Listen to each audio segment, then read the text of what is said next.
Welcome to the Postgame with super producer Matt Leck, super producer David Slavic, chief economist David Griscom, and our guest, Sam Seder. Sam. Hello. Wait. Do the paper shuffle. We're in the postgame. There it is.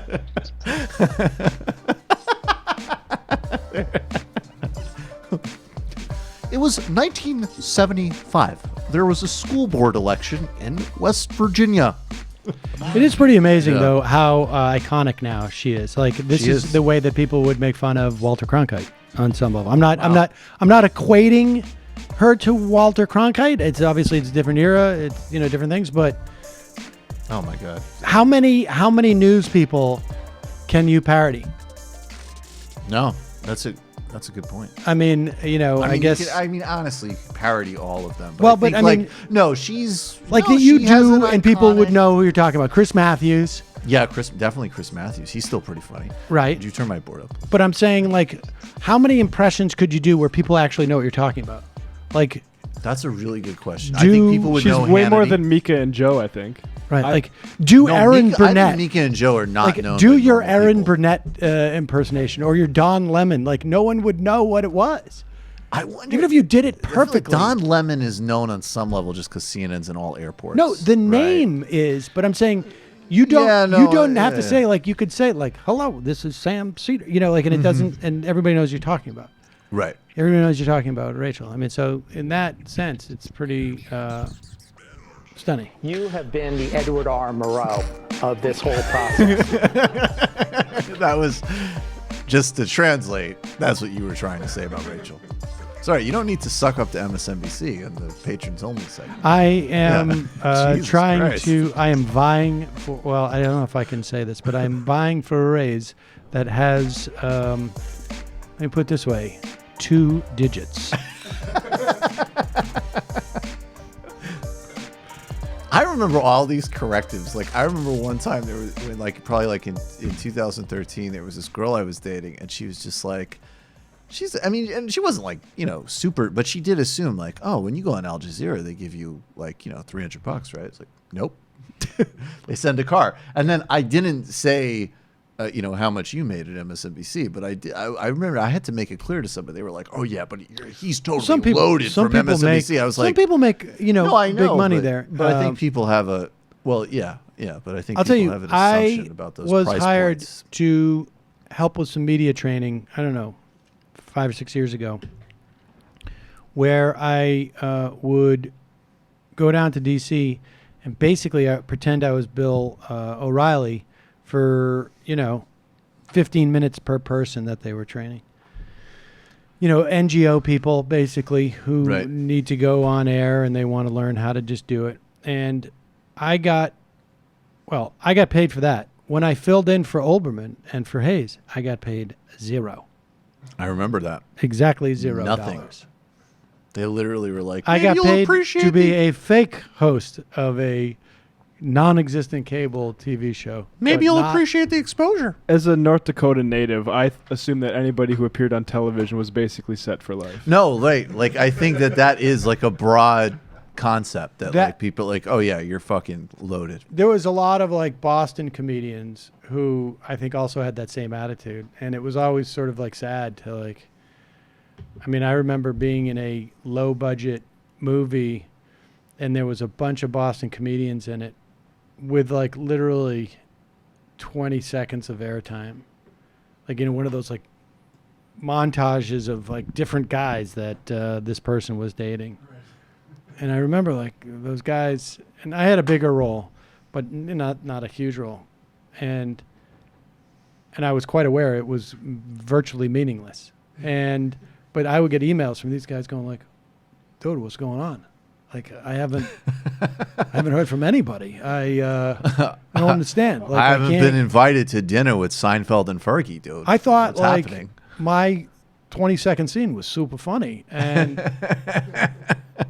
no one. I haven't heard from an agent. I haven't heard like I bought a new car. You've already bought a anticipating, new you know, car. stuff Oh, that like, you know, sucks. stuff like that. I Stuff like that. remember. I actually felt. I remember that media training thing because I felt very cedered by it because you at that time would tell these stories of all these like near misses, and and I just remember you said to me one time, you're like, "Oh, the next time I do one of those things, you should do it," and then you never did one again. Right. I was like, "Oh, that's great. I'm in the pattern here." Classic. I was like, "Oh, there's an open lane that There just you go. won't be opened again." That's right. It's just exactly the right time. So we're going to do a little retrospective here, and we're going to get more serious in a second. But first, we're going to have some fun. Okay. And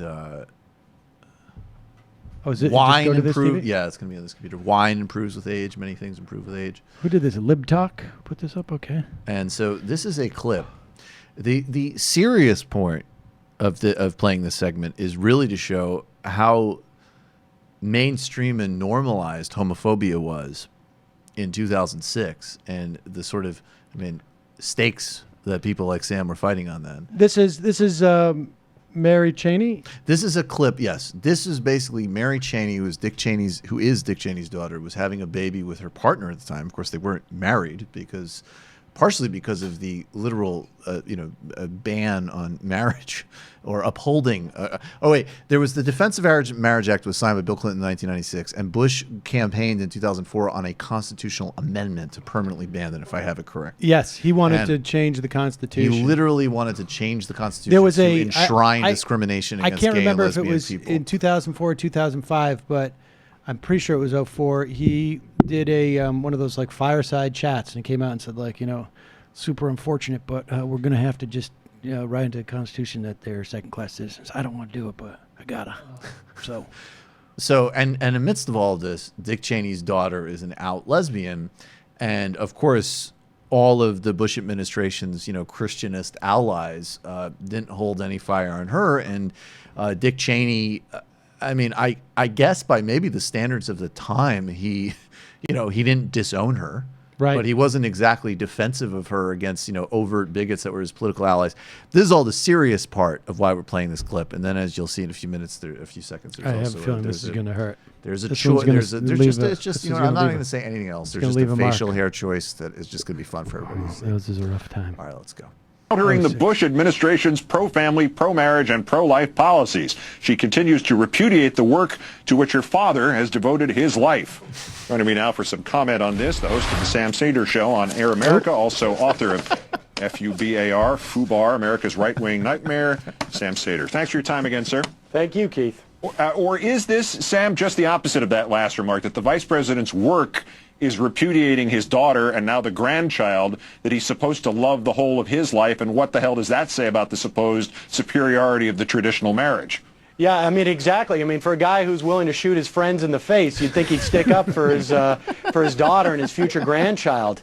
It's fascinating to watch these right-wingers' heads implode. My favorite quote is, Bob Knight from Concerned Women of America. He says their child has been conceived with the express purpose of denying it a father. And as a recent father, I can tell you that's a long way to go to put up with the hormones of a pregnant wife. There you go. Yeah. Bada bing. That was That was such a, like, I love the lounge lizard, like, let me tell you. That's right. Well, that was the cadence at the time. And in my own defense, I was only, I guess, let's see, Milo was born. Milo was probably about one at this, one and change, and I was still waiting for the hormones to recede. And thoughts on the goatee? Do you have a defense? Look, we've all made mistakes, and it was in my youth, and it was a youthful indiscretion. I think I didn't want to shave, and I kept trying to figure out. I was on radio, Right. and I didn't think there was any chance I would have any future on TV, and I was correct. And so I just didn't care. I mean, What other style note? Why didn't you correct Oberman on your last name? like on air. Well, not on air, but I'm saying, I guess I should say, did that continue, or did word get to him that it was Seder instead of Seder? He definitely changed it to Seder at one point, but sometimes I think like you read in the teleprompter, you just assume. Yeah, no. And I had been on. That could have been fairly early in my going on that program, actually. It's Now the that I type think of about deep dive archive research I do for this show. Yeah, like because I started going on MSNBC, but it was mostly like Scarborough country, and I would go on occasionally with Tucker Carlson and Pat Buchanan. Sam Seder's with us now. He's Yeah, and so you said Buchanan would be like, I want to do an anti-Jew in Israel segment. Get Buchanan, me that Jew Seder who he opposes his fellow Jews over there. So get him on there. I never felt more dirty than they would bring me in to talk about Israel. I think my criticism probably on cable television of Israel at that time was fairly, it was sort of hard to find that. Oh, yeah. And for Buchanan, it was like, I've got a Jew who's willing to say this stuff on air and wear and Buchanan's like, I oppose Sharon because wear there's a tie. Right. And so there was a lot of like, good job, Sam. And I'm like, oh, God. Oh. There's a secret Jew government that runs the global system. And then Sam's like, I have good faith criticism about oppressing Palestinians. Yeah, that's great. Nice tie, Jew. Thanks, Jew boy.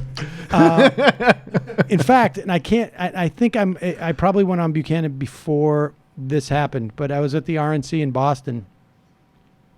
Or maybe it was the DNC in Boston. It was the DNC in Boston, 2004, right? Yeah, but on Radio Row, there's a lot of conservative shows, mostly because there's just not that many liberal.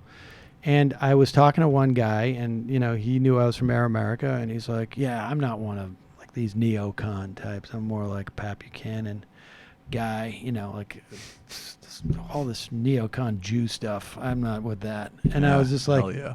Okay.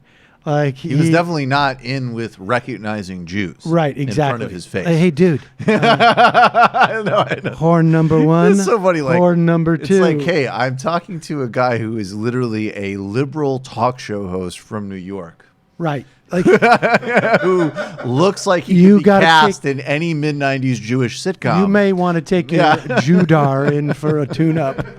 It's like, yeah. All right. Now, no, but I did say to him, "This is why ahead. you're going to lose." Because you can't see us, but we can see you. It's awesome. I did not say that. I actually thought you did for a second. I should have. I would have really given you a lot of props if you did. I just thought it was really funny. I mean, I in those situations, I want to just continue to talk to the guy. Wasn't Stephen Colbert, I think, did one at the RNC where he's interviewing some like poor, like blue-haired Southern lady. And she's just, and she is like, I don't know if this exists anymore, but she was definitely one of those like ultra polite, like hardcore Republican, but like, so glad you're here and blah, blah, no matter what he said. And she's like, and what outfit did you say you're with again? He just goes, Nambla. Nambla. All right. We also want to play this because if I understand you correctly, a big reason that you got into this business because of the invasion of Iraq and the fact that you perceived accurately that it was built on lies and it was going to be morally, militarily, economically catastrophic. And I want to play this clip of George W. Bush, and people should review this clip regularly, announcing the invasion of Iraq. We're going to play about a minute or so of this and then go to you. My fellow citizens, at this hour, American and coalition forces are in the early stages of military operations to disarm Iraq, to free its people, and to defend the world from grave danger. On my orders, coalition forces have begun striking selected targets of military importance to undermine Saddam Hussein's ability to wage war. These are opening stages of what will be a broad and concerted campaign. More than 35 countries are giving crucial support, from the use of naval and air bases to help with intelligence and logistics to the deployment of combat units. Every nation in this coalition has chosen to bear the duty and share the honor of serving in our common defense. To all the men and women of the United States Armed Forces now in the Middle East, the peace of a troubled world and the hopes of an oppressed people now depend on you. Oof. Thanks for that. Hey, man, we're living history here. Yeah, I mean, look, it wasn't unexpected. The first majority report was about a month before that on the best show on FMU. And Tom Sharpling, who was a friend, let me take over 2 hours because he felt the same way I did. There was no left-wing talk radio like Limbaugh. And so John Benjamin and I went over there to New Jersey, where FMU broadcasts out of, and I booked Janine as a guest, and I can't remember the guy's name. I want to say Julian. Oh, I know Julian Phillips. Julian Phillips. A guy?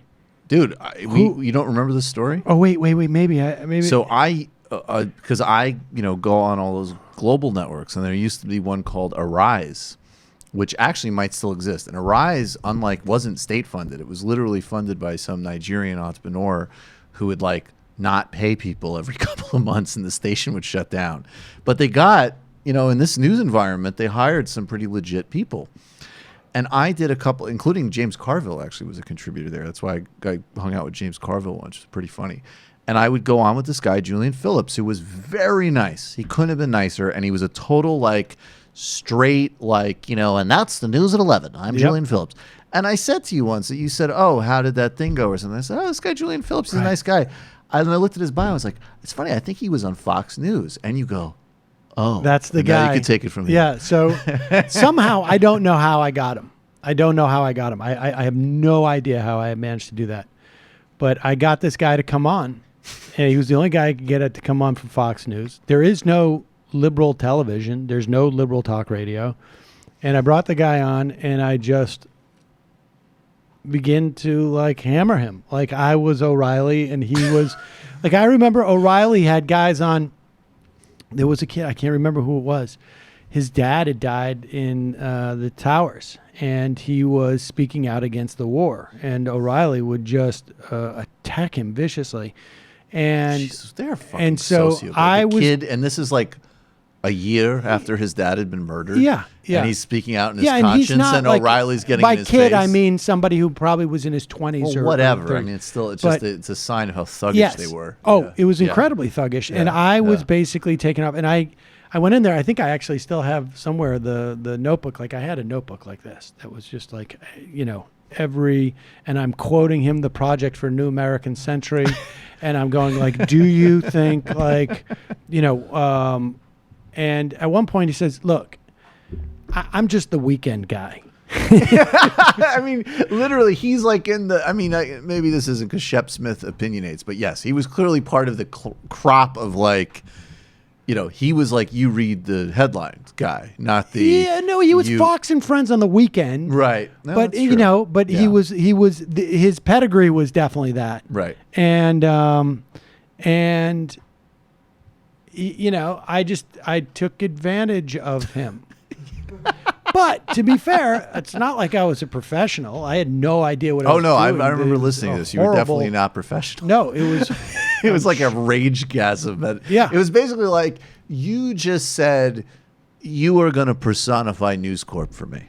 I am going to take everything out on this, I was on just this horrible yelling. And it was very corporation. frustrating. It was very frustrating. And the idea was like, look, this information is out there. This is clearly bullshit. And there was nothing you could do. And I think for me, I mean, I had been talking with Janine about doing a radio show, a political talk radio show following the Bush election. The 2000 election I was obsessed with. And even before it was stolen.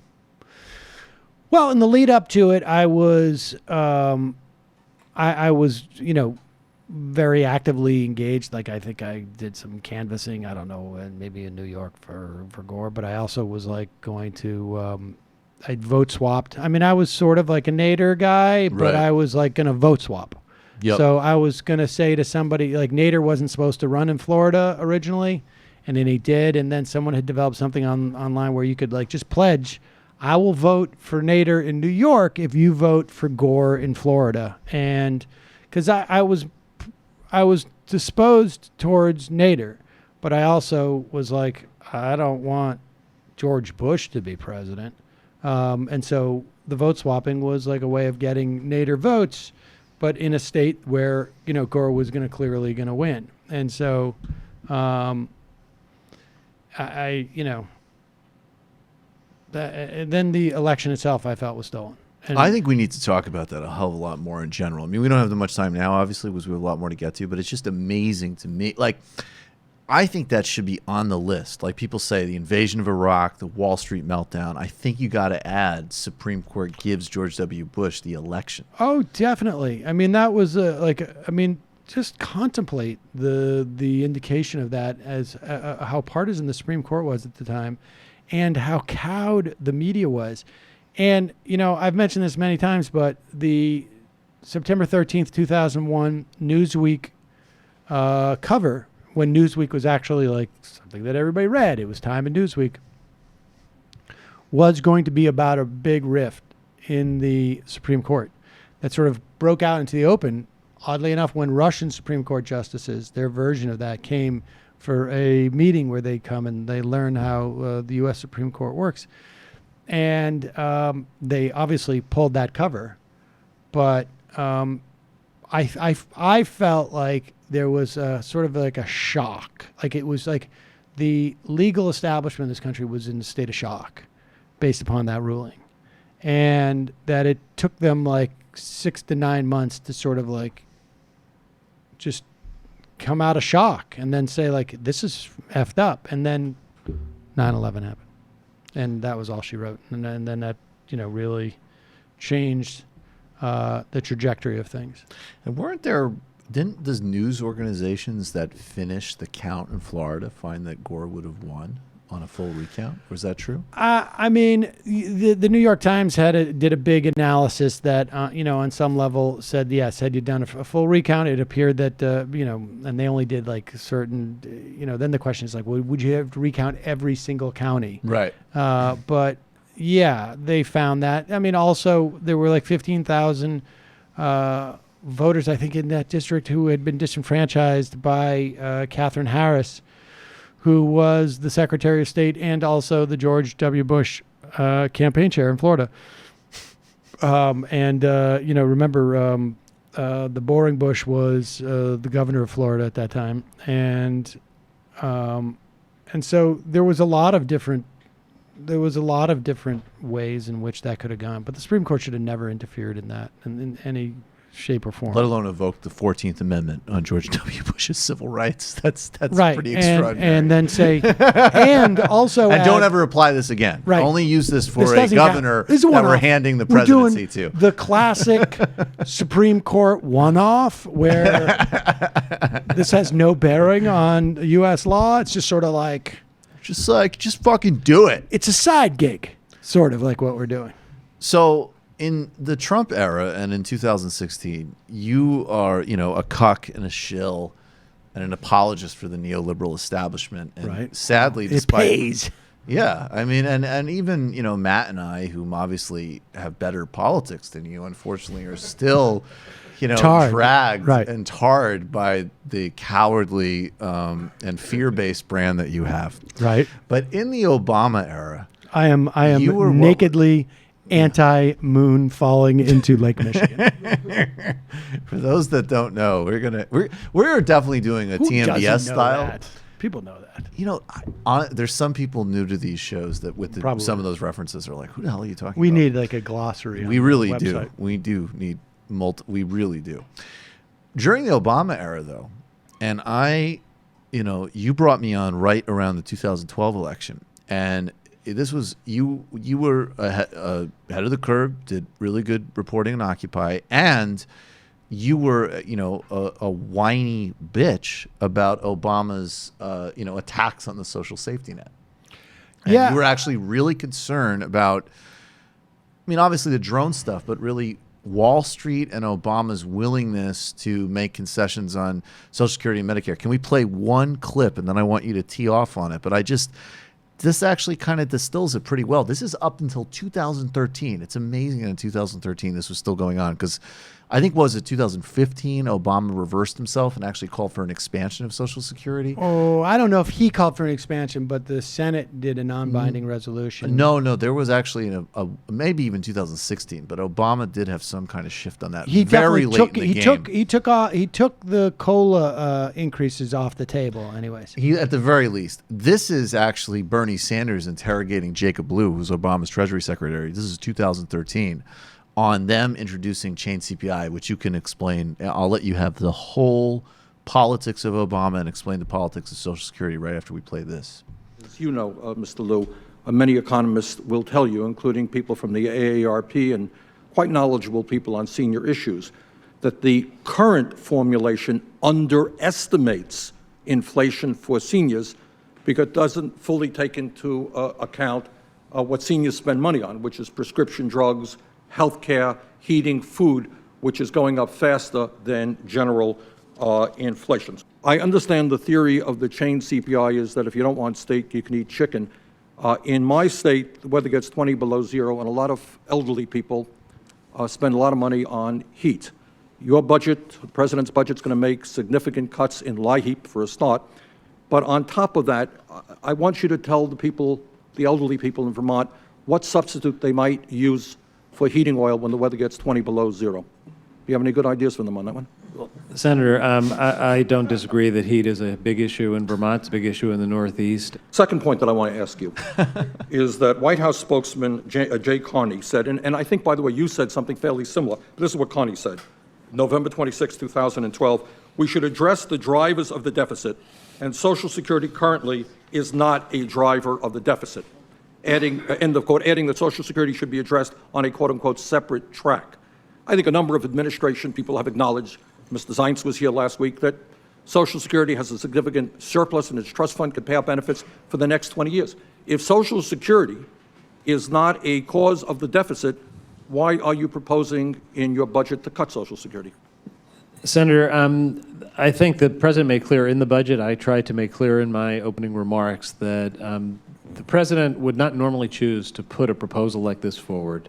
We have been in 2.5 years of budget discussions of one form or another, where it's been made crystal clear that there's no path to a bipartisan agreement, something that Republicans will sign on to with revenue, that doesn't include fixing the chain CPI, changing the chain CPI, adopting the chain CPI. Let me Go for it. yeah. Well, I mean,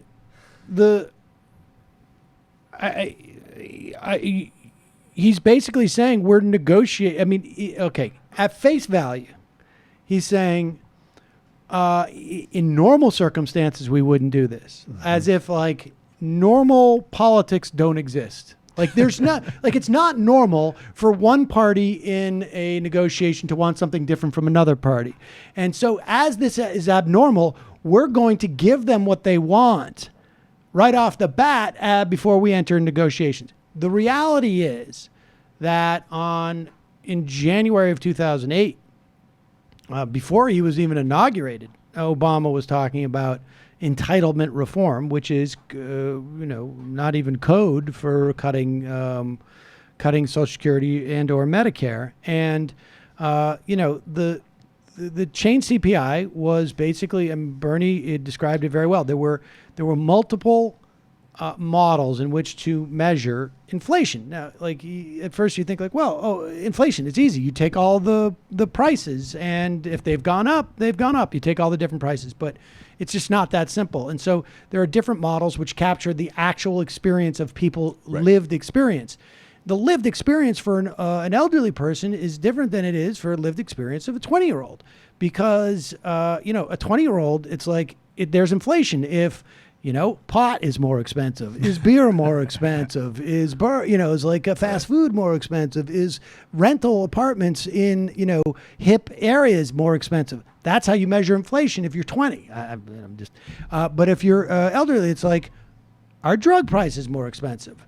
I need to keep my apartment at 70 degrees or 69 degrees or 68 degrees. Is heating oil more expensive? And chaining the CPI, the Consumer Price Index, and sort of locking it into a non-dynamic relationship would cut Social Security over a certain period of time.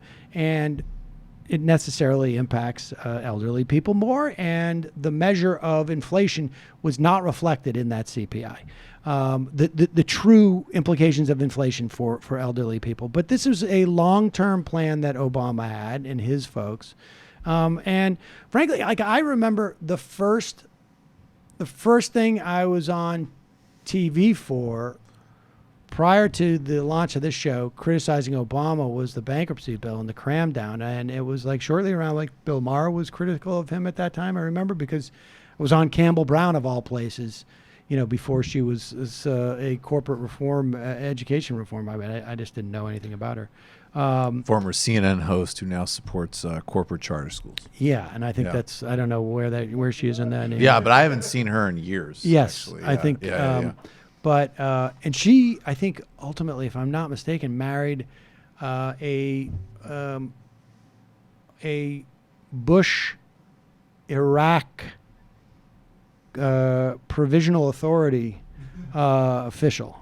Paul guy, Bremer? Dan Senor, I think. Dan Senor. Were those politically commissioned officers? Yeah, CPO. Politically commissioned officers. And it was the bankruptcy bill and his basically not fighting for the cram down, which was to allow people in bankruptcy to knock off, I think, part of their principal on their homes, in the wake of the financial crisis.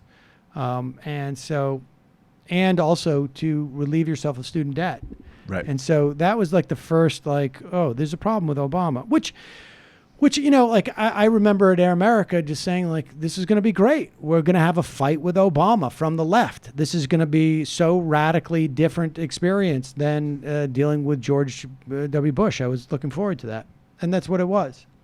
I mean, that's ultimately what it was. Did it surprise you, though, that some people, just sort of totally seemed to apparently either they flipped their politics or you had really different politics from them and you didn't realize it in the Bush era? Yeah, during the Bush era, it was,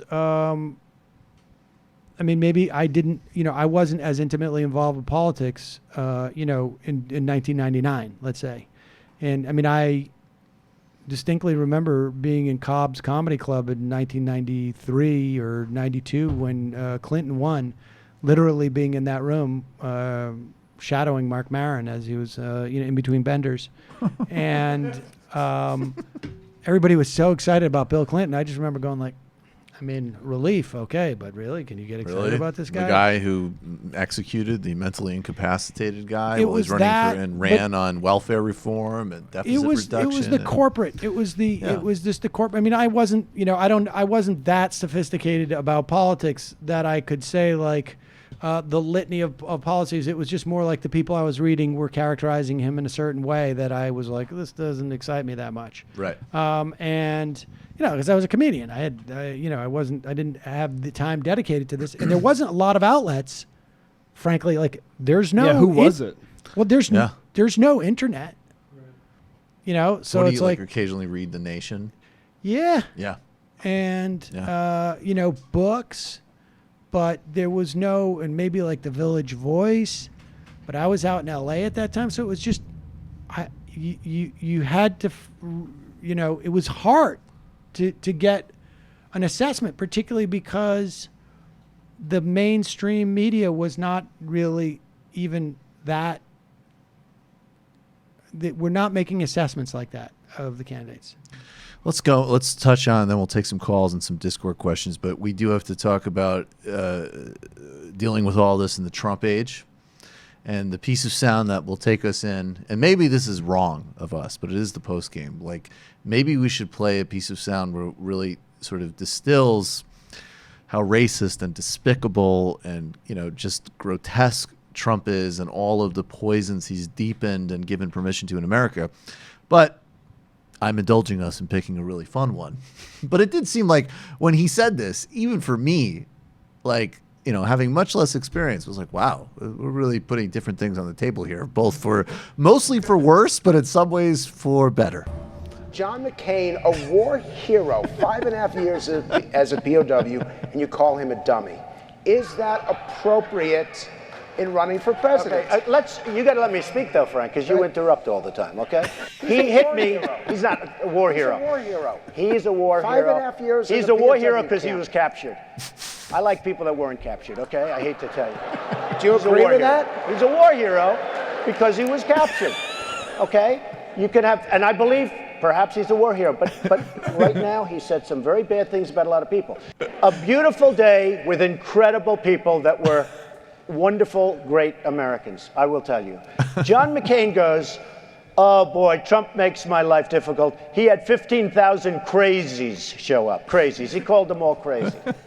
I said, they weren't crazy. They were great Americans. These people, if you would have seen these people, I know what crazy is. I know all about crazies. These weren't crazy.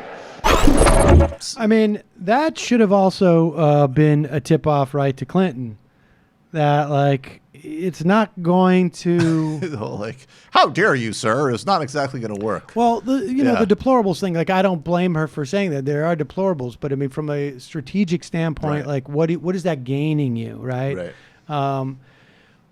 There was nothing about Trump that's surprising about that. The amazing thing is that, like, what was clear is that there was, like, it became clear that there was no one who was going to put themselves on the line to get Trump out.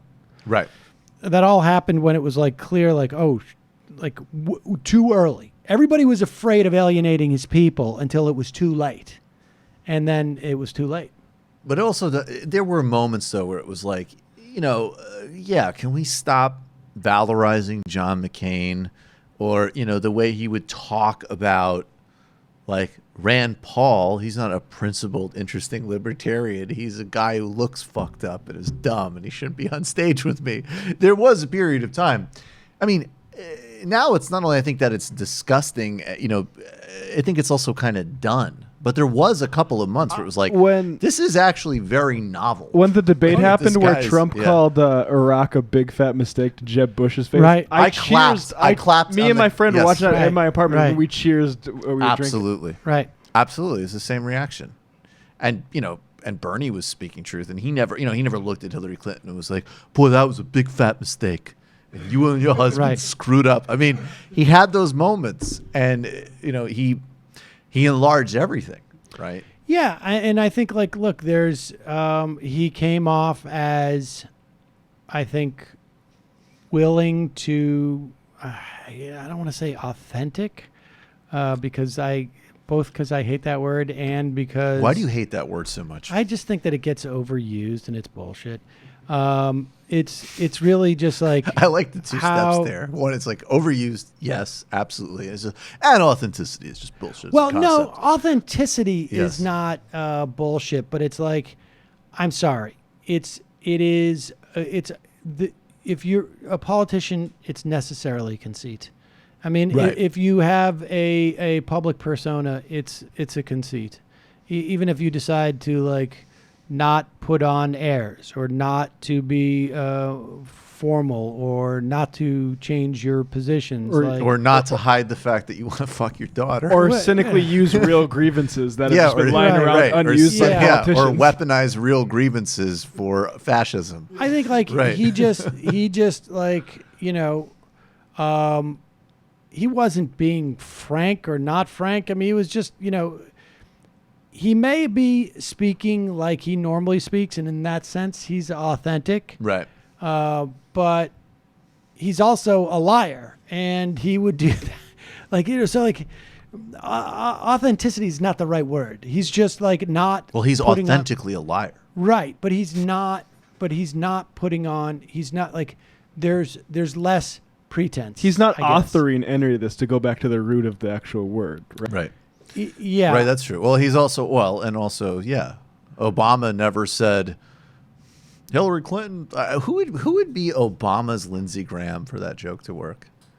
That was like, imagine it. So actually, you mean Obama's McCain? No. I'm thinking, because the other amazing thing that Trump did that nobody even remembers was literally dox Lindsey Graham on national television. Sherrod Brown. You know what I'm thinking? Actually, would be Tulsi Gabbard when she was talking shit about him not saying radical Islam, and it's just like, meanwhile, she wanted tickets. See Stevie Wonder at the White House. Why don't you give her a piece of your mind? Yeah. Obama reads out Tulsi's cell. Well, I think, people were like, we would watch and go like, that's amazing. That was we awesome. did. And we were just like, let them destroy each other. Right. And I think to a certain extent, some of Trump's voters are like, yeah, let them destroy each other. Who cares? Because none of this is relevant, because... and we were doing it because we wanted them to not exist. Right. That's right. We literally wanted them to destroy each other. But in every sense of the word. I think the Republicans who, look, I think a big part of the Republican movement, conservatism, has been nihilism. And I think that's been there, and it's been an undercurrent for an extended period of time. And, he just brought it to the fore. I mean, we were saying throughout that primary, like, this is the Republicans, basically stitched this suit together, and Trump just happens to fit it. But the context was built long before Trump showed up. Yeah. And I remember, like, having conversations with, again, like, delusional centrist types and saying, like, Trump's going to win the nomination. And they would say, like, that's ridiculous. He just said this totally racist thing. I would say, like, he's going to win right, exactly. He's going to win the nomination. That that's like that USA Today. It's the same dynamic. They cannot accept that there is something fundamentally different about the Republican Party than the one that they have in their heads. Right. I had the same thing with Ben Carson even one time. They said, oh, well, he's going to say something so crazy when he had his spike in the polls. And I was like, oh, you mean like versus every single other thing, like the very existence of Ben Carson as a crazy person, right? Like, you mean, oh no, he's just going to walk out and people are going to be like, oh, the guy who says that God is sending him secret messages, who thinks that condemning slavery is PC. Yeah, no, he's going to say something. That was mainly people expecting 2016 to be like 2012, which is when every one of these guys had like their week at the top of the leaderboard for the GOP. Right. But even then, too, I mean, Mitt Romney, I mean, it was different. But it's not like he didn't say a bunch of insane shit. If you go back and you look, Mitt Romney was up there, like, not the whole time, but much earlier than people thought. Like, that whole Trump, thing about, like, yes. I mean, I remember during the primary going, like, okay, we're in the territory now where Mitt Romney basically never relinquished this position except for, like, 1 week and 2 polls or something like that. And so, you know, and there's also the dynamic that I think people didn't pick up on. And in the run up to the election, I remember telling Hayes, like, he's, you know, we'll go on, and we were, you know, talking about the primary. I'm like, he's going to go in because there's so many people now. There is no the bar to entry is so low because there is no, you're not a loser anymore. Right. Because there's 15 people who are not going to win the nomination. So like, just who's expand the loser? Your email list, right? Like, get some TV hits. That's the thing is that was the other dynamic that's going on. Is like, it used to be, you would hear like conventional media say, "Oh, look, nobody wants to run for president, man. It's a pain in the ass. You got to eat rubber chicken and go travel and stay in motels and this and that." And then it turns out actually, you can just call in. First of all, they've all figured out now that they can do a book tour. Right. They can do a pre-book tour. They can do speaking engagements. This is a business now. Right. And it is not a bad business to be in because they fly around in semi-private jets or private jets, and they stay at decent hotels. Right.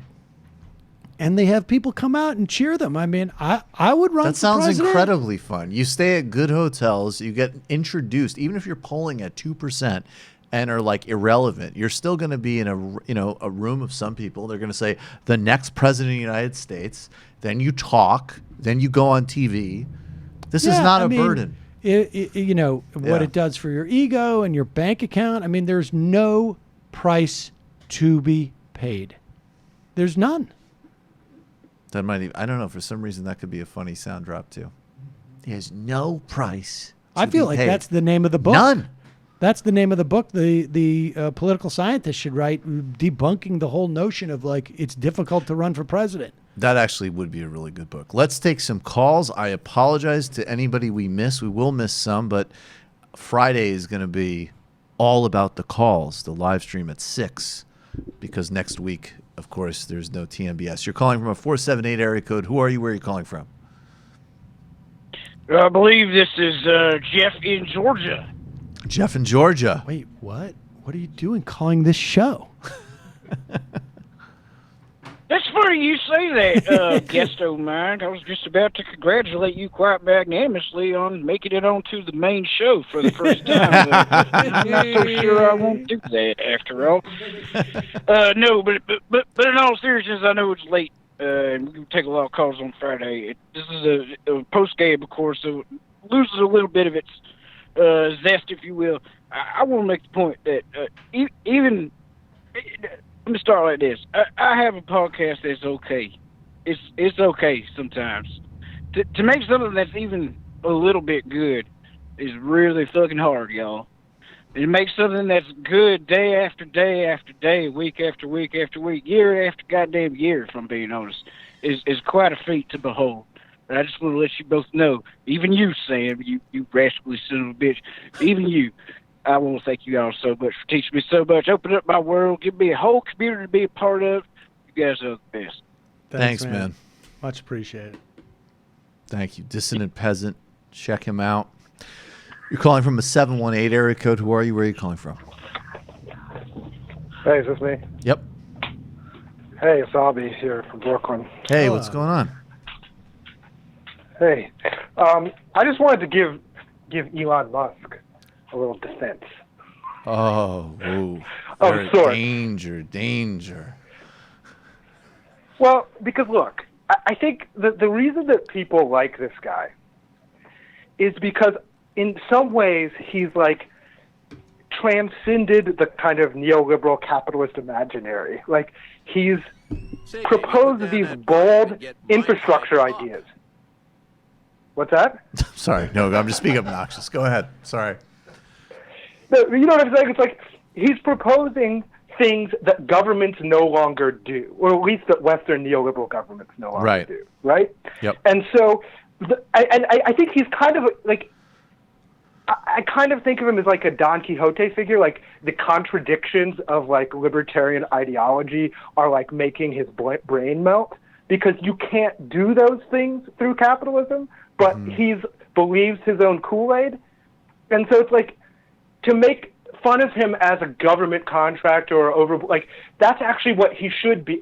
That's actually what government should be doing, is these big ideas. Yeah, but they shouldn't. No, but they shouldn't be hiring him though, because he's shit at what he's trying to do. No, and also he's a stand-in for a kind of very, very dangerous kind of popular devotion to figures like that. And also at a certain point, we were talking about Steve Jobs earlier, and I mean, Steve Jobs, at some point there is going to need to be an accounting of what a really loathsome figure he was. But I mean, you know, you can at least, I guess, by certain metrics say, you know, we're all addicted to these fucking things. These, you know, his creations certainly get me through the Majority Report every day. But like, there's no like,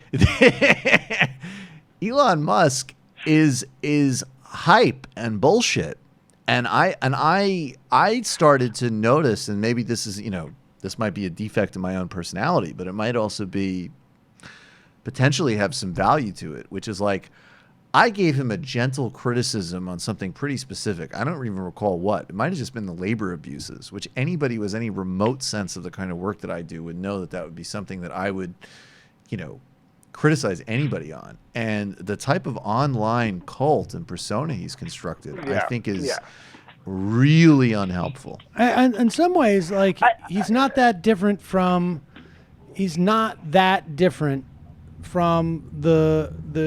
jib that Donald Trump cut. He's not like, at all. You know, it's a little bit cooler and hipper, and a little bit more interesting. But you know, Trump's whole shtick for a long time was that the ice rink, right? And the reality is, you know, he just built the ice rink. He didn't pay half the people, and in Central Park, but he coasted on that for a very, very long time and pushed this sort of notion of like, you know, the cities can't do anything. Governments can't do anything. I can get this done because, and I think, like, I don't know how Elon Musk is really fundamentally different. Maybe some of the stuff he does is a little bit, but you know, ice rink is nice, right? You know, it's maybe it's not. No, as, I mean, I'd say fundamentally different in that, like, I think that there are, you know, the idea of like going to Mars or something, right? Or the idea of creating an electric infrastructure, like those are actual real things that are, you know, that are you could argue are good. But I mean, wait a second. Ice rink is good too. I mean, it's not as ambitious, but really, but can you not on find the scale of anything wrong with an ice rink? Electric No. infrastructure. Actually, ice rinks have actually provided. Yeah, but Trump's ice rink has provided more tangible human good than these speculative things that he hasn't delivered. The issue isn't that whether his ideas are interesting. The issue is the way that he wants to implement these ideas are fundamentally destructive because and absurd. Well, but even put the absurd stuff away. Like, absurd is okay. You can be super aspirational, but the problem is that the implication is that this is something that should be done by the private sector and individuals, and they inherently have the ability to do it better, even though they don't. And B, that, like, if you got the money, you get to decide what the agenda is for these really broadly aspirational things for society. And that is a recipe for disaster. Just ask, you know, the education community, you know, where Bill Gates. And in those forums, like when people have these meltdowns when you criticize Elon Musk, it's in the attitude. Like, they'll say, he thinks in a way you don't understand. He has this special insight, which is, even frankly, from a private sector perspective, like even people that do, like, just say like innovation work in a corporation, and they say, how do we create like organizational cultures which can actually generate, you know, technological breakthroughs or different products? They'll always say it's a community and group endeavor. So I think a guy who, like, literally, I mean, all of the things that Sam just said are true, has not contributed even by his own sort of metrics, and then perpetuates these libertarian myths, is an innately destructive force across the board. Yeah, no, I mean, look, it's a half-assed defense. I'm a defense lawyer, so that's kind of what I do. Somebody's trying to get a grant. Yeah, someo's trying to. But I like how you Obama'd it too. It's like, I just do think that there's something that there is something in why he's captured all these people's imagination. Like, and they saw Iron Man. Wait a second. Like, we don't have a lot of things that are culture that are thinking big or like jetpack. Jetpacks. Of course, who doesn't want a fucking jetpack? Elon Musk is he squatted all those areas that we need to have done by capitalism, right? And technology, the things we need to have. Elon's like, I'll be there to do that. You want to get from San Francisco to LA in 30 minutes? I'll do that. You want a flamethrower? Like, yeah. You want a flamethrower? You want to take care of the climate crisis? As his demise arises, right? It's important that it's like the critique is not Elon Musk is an idiot. The critique is capitalism cannot deliver big. I agree with that. Yes. Totally. And I would add, for entertainment purposes, Elon Musk is an idiot and he's crying. Well, I actually think that I actually think that is also somewhat unhelpful insofar as that the critique ends up being that he's just an idiot, because then the implication is like a good billionaire who was a little bit less sort of pie in the sky could come in and do this, and we've wasted all this time on this guy who's an idiot. Right. And what we really need is just a competent one to come in, and then Peter Thiel comes in and goes like, "I'm competent. I think I'm pretty competent." I mean, that's I would I've say got some ideas on innovation. That's why I agree with you. No, but I think the joke joke though about him being an idiot is not just ha ha ha, he's an idiot and there's other people that are more competent without the first and foremost it's a structural critique, but secondly the cultural is like, look at how anybody with money can build a cult and a following around themselves no matter how big an idiot they are. Right? Like that's kind of more what it is versus just he's an idiot and somebody else could do it better. Sorry. I think it's even more relevant if he is actually a genius, though. It's like this actual genius guy has lost his mind trying to square this circle. Right. I mean... You can't count the... I don't know. I think you're giving him more credit. Yeah, but it doesn't matter, right? The argument is like, what's the narrative you want to build out of this guy? And I think there is some value to saying, like, you're right, Elon Musk is a genius, and this destroyed him because it's not a possible thing. He couldn't solve the problem. He can't... it's not possible for even Elon Musk can't do this. We need the power of society. How can there be endless innovation in all areas of life except for But then you got to be the guy rules. who goes around and says Elon Musk is a genius, and I don't know if I want to be that guy. Yeah, I was literally just gonna say, if that's what you want to do, you can totally take the Elon. All I say is it's fun to watch the rockets land right side up. That's my Elon Musk is a genius. I like rockets that land right side up. I personally prefer people who create... That's the kind of rockets I personally prefer people who create electric cars that don't cry in interviews. But that's just me. But perhaps he's a genius. Perhaps not. You're calling from a 646 area code. Who are you? Where are you calling from? Jesus Christ. I'll be quick. Is this me? This is you. This is Monique. Hello, Monique. Hello. Happy anniversary. Thank what you. I really want to know, and... please, Sam Seder, tell me how it was to hang around Chuck D. That's what I really want to know. That's a great question. Oh, you know what? You stole my. That was who was going to be on my basketball team, just because I wanted to see Chuck D again. So I was like, fuck it, I don't care about winning a 3-on-3 basketball game. He's probably decent, and then I'll just take Bill Bradley. No, Bill Bradley needed to be added. No Obama, no Bradley, no Shaq. Oh, then I'll take what it was, McMillan, who also played the NBA. Jumping in? Excuse me, I'm talking to Sam Seder. Right. I did some on days, Right. and then you brought up Social Security, and then also Sam Seder, keep talking Social Security, boo. You got it. So Chuck D, it was. I mean, for me, it was. But getting back to Chuck D, yes, sir. I mean, I didn't have too much time with him, but there was very few people who I have come across in my life where I was like, oh my God, I can't believe I'm talking to this guy, and he was one of them. Is he mean or nasty or? No, I always found him to be very nice. Hi, Chuck. Very nice. Aww. He was very nice. He was just a regular guy. Will you be on my basketball team? It was not that I'm assuming you're good because you're black or anything. I'm sorry, Chuck.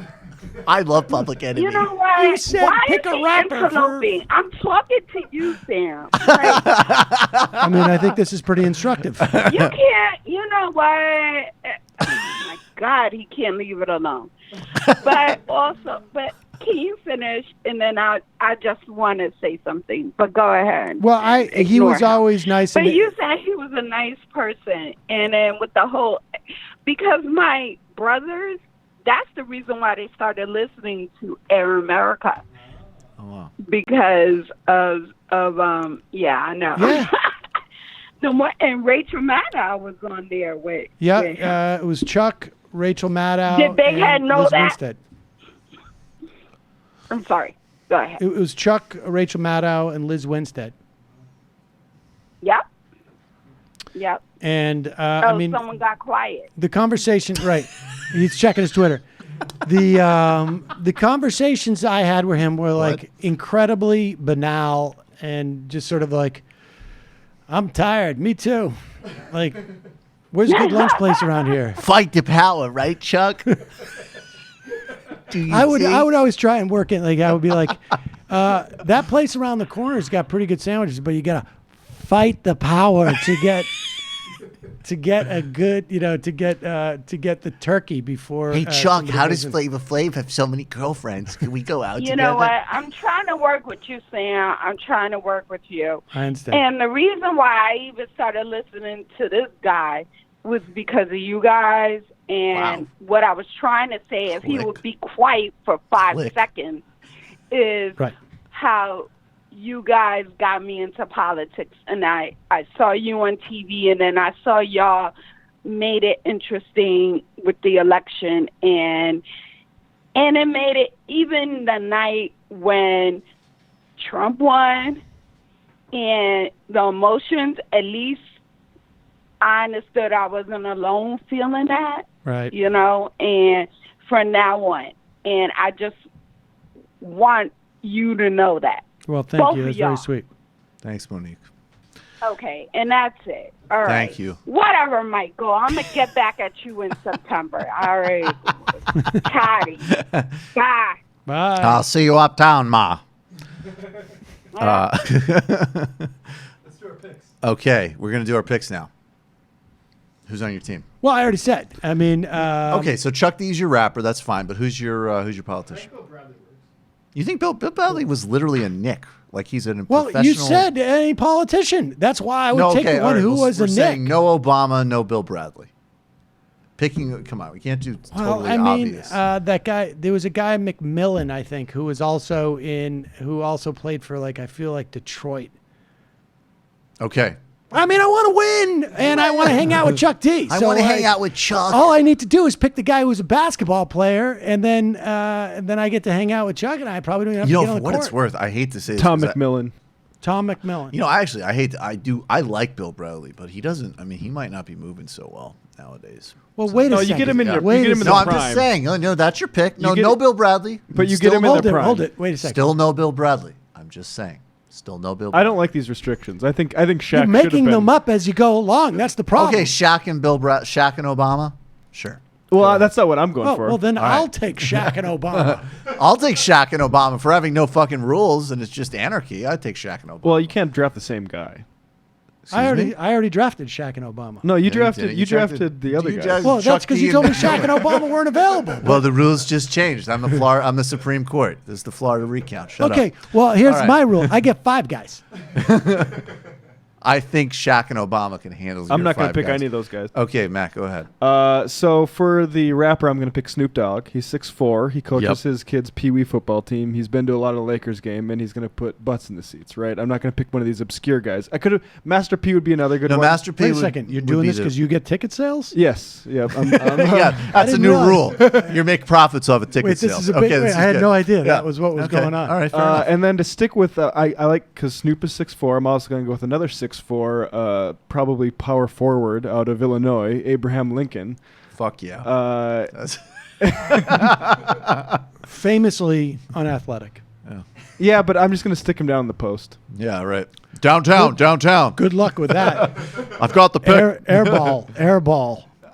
He's Damn it. I think Abe would be like the one God guy. damn who it! could- I was open. He could I was free. He's gonna do that move where you pull the chair out from underneath the guy who's backing you down on Shaq. He's very crafty like that. So Abe Lincoln. That's and, true. He would be a crafty player. Yep. And But yes, very and he'd- not athletic. He'd restrict habeas corpus too. which we all like, unless it hurts Lula. David Griscom, go ahead. All right. So, a bit of personal news. Last week, I won the Brooklyn Park Intramural Soccer Championship. As an individual? Yes, as an individual soccer player. As an individual. No, not as an individual. And a very important part of that victory was the music of Rick Ross. Fuck yeah. So I want Rick Ross on my team. Can we bet a little Ross for this? A little Ross? Because I'm going for attitude. And so that's why I think my politician would need to be Lyndon B. Johnson, because I want to talk shit. I want to freak you out. We're gonna come. I see what you're saying. You just totally. All right, I was gonna go fucking LBJ, especially because of the cold open. Damn it! All right, you got LBJ. Good for you. So Rick Ross and LBJ. That's great. Rick Ross and LBJ. I'm going Wiz Khalifa. He's been MMA training. He's got a lot of span. He'll move well on the court. And then if you took LBJ, I'm gonna say, I feel like Jeff Merkley might be one of those like tall doofus guys who you just feed the ball to. Whatever. He's gonna be terrible. I know. Yeah, I don't have anything else. He's tall, right? Maybe Harry Reid. Is he not even tall? Merkley is tall. Okay, then let's go with Merkley. YouTube commenter Abby Hassan says someone's going to take James Comey, and I think that is probably an oversight. All right, you know what? That's a good point. I'm going to go with... Abby just called. This is like the Abby show. Yeah. Wiz Khalifa and James Comey. What an obnoxious theme. You're calling from 518 area code. Who are you? Where are you calling from? Only one or two more calls and then some discords, and then we're out of here. Can you hear me? This is David Bogard III. Dave from Jamaica, we're going to need to move it a little fast tonight, my friends. Oh, all right. You're What's on your mind? All right. So I was going to call about the Donald Trump, and I saw a segment where they're trying to spin his use. Well, maybe use the N-word, but that was in the past. I mean, private. Kind of funny that they would even attempt to spin that one. I think we played that clip from a Georgia lawmaker, a state senator, who was like, look, this is in the past. And, if he said it in his capacity as president, like come out and he just that's the bar now. If he comes out and he gives a formal speech and uses the N-word, then that would be wrong. You're right. I mean, I found it hilarious. These are the same guys who want us to forgive or forget the N-word, and then when Obama said cling to guns and religion, they're still... Yep. I meant it. They're hypocritical racists, no doubt. Although I still look forward to the Michelle Obama... Oh, we lost... Oh, that Dave was really fast. Thanks for that. You're calling from a 708 area code. Who are you? Where are you calling from? Hi, Mike. Yes. Is this the TMBS show? Yes. Hi. This is Zach from Chicago. Hey, Zach. A friend recommended me to the show, so this is first time listening, first time calling, all that. A little bit nervous. So my friend recommended me the show because of left perspective on international affairs, which I'm really interested in. And my friend, he said to say that his name was Dragon Flyer 19. Some sort of joke or something.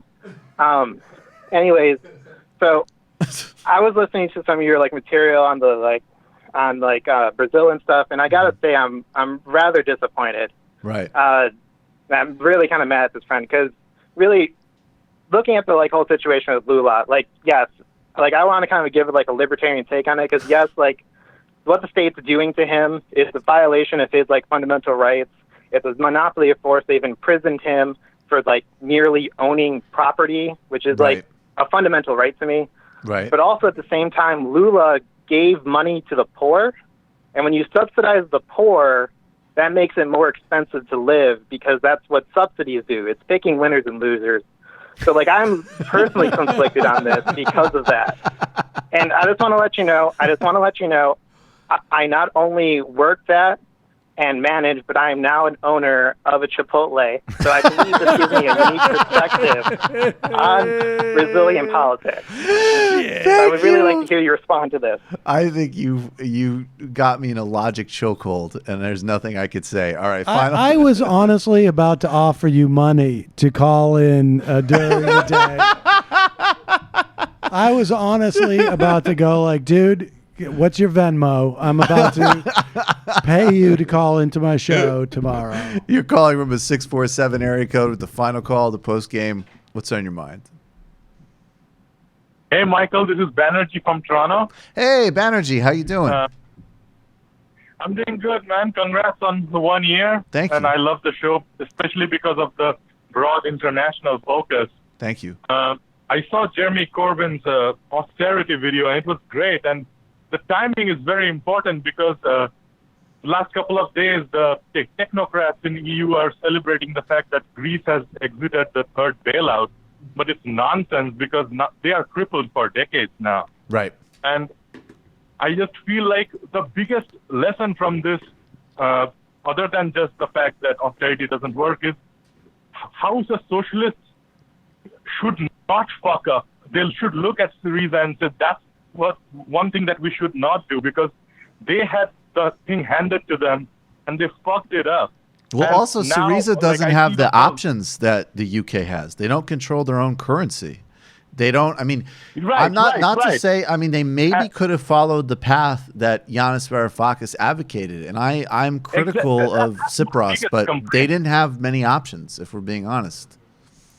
So right, but they were about to, like, Varoufakis wanted to put a parallel currency and all those things, but once you sign on the dotted line and they tell you to run a fiscal surplus, your hands are tied.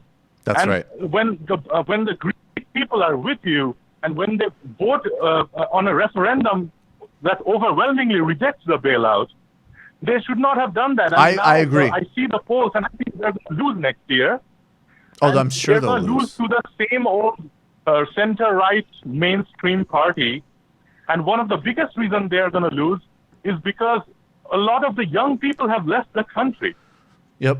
And also in Greece, and Greece is another country, another place where there is a very real fascist uprising. In fact, Golden Dawn just attacked a mayor physically in a city in Greece, right?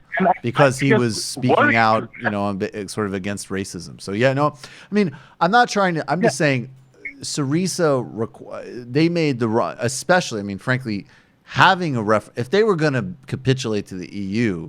They should never have had that referendum. Right. That was just an insanity. But, And one of the trends that we see in EU is that a lot of the center-right parties are actually taking a fascist turn to get votes from parties like Golden Dawn. Yeah, no, I agree. Banerjee, thank you so much for that. Yeah. Thank you. Thank you so much. Talk to you soon. All right, guys, we're going to read a couple of IMs and some Discord messages, and then we will be on our way. Iconoclast, hey, Michael and Sam, your friendly neighborhood anarchist here. So recently at work, a very perceptive physician outed as an anarcho-syndicalist, therefore as a socialist leftist. I'm glad to finally be out, but I was wondering how you think someone who needs their job to feed their family should approach the subject of leftism without putting myself in jeopardy. Is talking about it to be avoided? Am I safe from the chopping block legally because of my rights of free speech? I don't know what protections I have to express my ideas in the workplace help. You don't really have any protections. Zero protections. None. Yeah. Zero. None. Protections. Make an assessment, and then I would be slightly more conservative.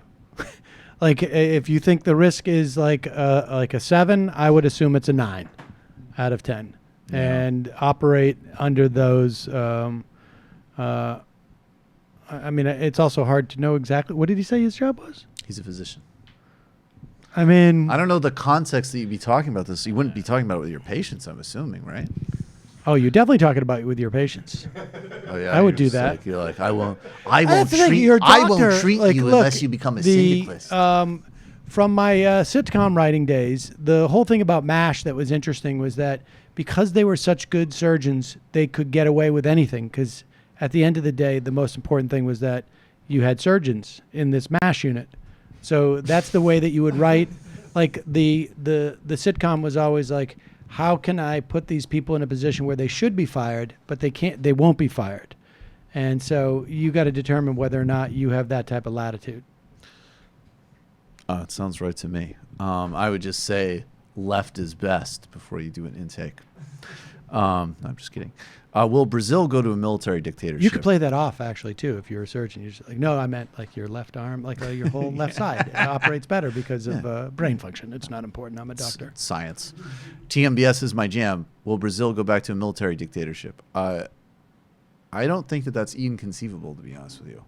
But I wouldn't predict that. We'll cover that more. All right. Now, questions from the Discord. Matt, I'm assuming you're not on the Discord. No, it's all right. I'll just read these out. Henry, congratulations on 1 year of TMBS, brother. What has been some of the most memorable moments from the first year? I wish I had more time to prepare for that, to be honest with you. I mean, it's all been a lot of fun. I can't think of, we haven't had like any crazy people in the studio or anything. We haven't had, I mean, it's mostly just been a steady state. I mean, obviously I think there's some people that like, you know, having like someone like Glenn Greenwald sign off and be like, I've been watching and really like your show. I mean, that's cool. You know, it's cool when someone like that you've you know, read and admired gives feedback like that. Hannah, now that Michael has proven his excellence as a host in his own right, are you sorry that you taught him so well, Sam? No, that was the whole point.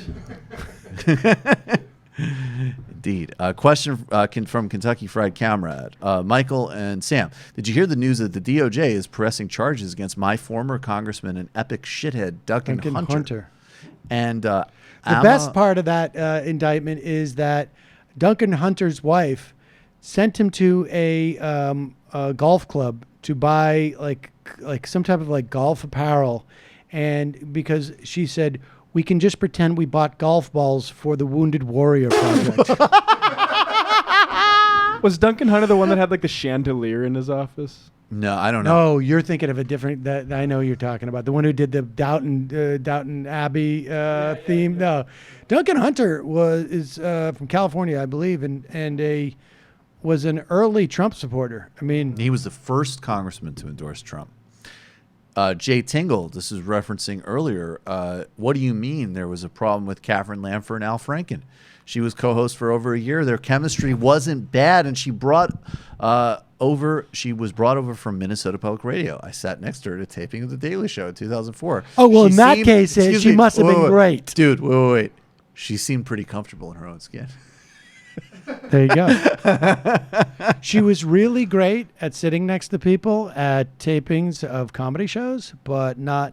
I don't know what happened. I think Al was an outsized personality, and that can be difficult when he feels like, sometimes it's hard for people like that to work even with a co-host. I'm picturing like an MP, like a really welcome back to the Al Franken show, and then Al being like, trying to do an impression of Newt Gingrich picking up a Vietnamese prostitute. I distinctly remember. Yes, I actually distinctly remember. Now that you say that, now that you say that, I remember sitting in the office with my producers, listening to the show, going like, "Why does she always do that?"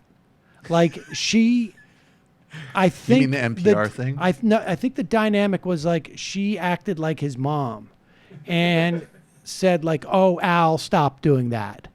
And we would just be like, he's joking on this show. And she would like scold him in a way. Oh, man. Or try and reel him back. And like, yeah, that's not going to work. In fact, Marin had a dynamic like that too. Now that I think about it, there was who are your guys? A British woman on his show who was also, I think, from like that pedigree.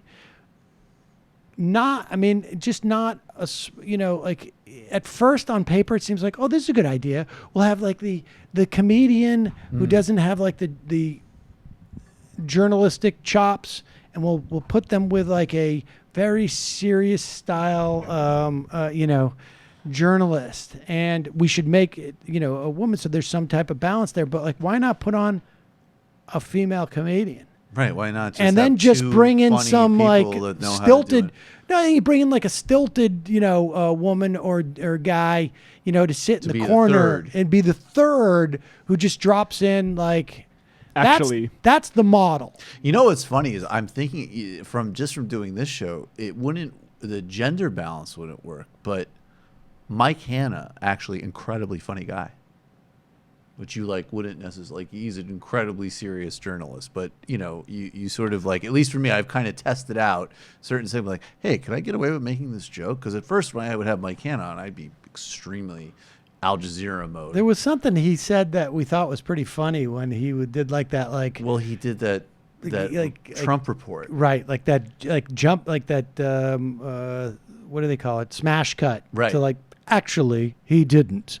I can't remember what it was. I don't remember the specifics of it, but now from knowing him a little bit, when I watch those segments and he layers, especially with Trump ones, and it's like, oh. He very clearly knows, he's got some very intentional wit. He's doing. What'd you say? Do it this one. Yeah, you're a loser, Michael. I said at the end, we did a 30-minute conversation on Iran and the UN, and it was the first time I took the risk because he was saying Trump views everything as zero sum, and blah, and this is how he perceives the world and so on. And so at the end, I took the risk. I said, from a Trumpian perspective, who won this engagement, Mike? And I did take the risk of there might just be dead air and him just okay, whatever. Well, I don't know what you mean. Right. And he goes, what would be the point of that? He goes, you're a loser, Michael. And I was like, all right, this guy's funny. That was actually a memorable moment on the show. Janine and I had a dynamic that was sort of like that with this guy, Bill Crowley, who was a longtime radio news guy who would do the top of the hour AP news type of stuff, and we would bring him in for a while, and we had that sort of dynamic, and it was pretty good. We got to at some point do some radio because I know you miss it so much. All right, the final IM of the evening. Everything that was missed, we will get to on Friday. The live stream at 6 on the new Michael Brooks Show YouTube channel. Louis from Texas, are you bros drinking Brooklyn Brewery Lager? Cheers to the leaders of the resistance. How does it feel to have your dick in his? Wait, no, that's Kofi would be like, oh right, Putin would be like, I'm going back to Kofi Annan.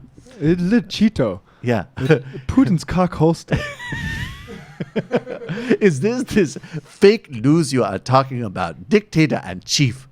Mola is closing in. Tangerine. Oh, that's great. Sam, thank you. Thanks My for everything. pleasure. Congratulations on 1 year. Let's do this again in another year. And, God willing, inshallah, you will have similar success. Thank you. I really appreciate it. Going back to bringing me on Majority and getting me into this track. Much appreciated. Thank you, Matt. Thank you, David. Thank you, David. Thank you to all patrons. Thank you to everybody who makes this possible. See you soon.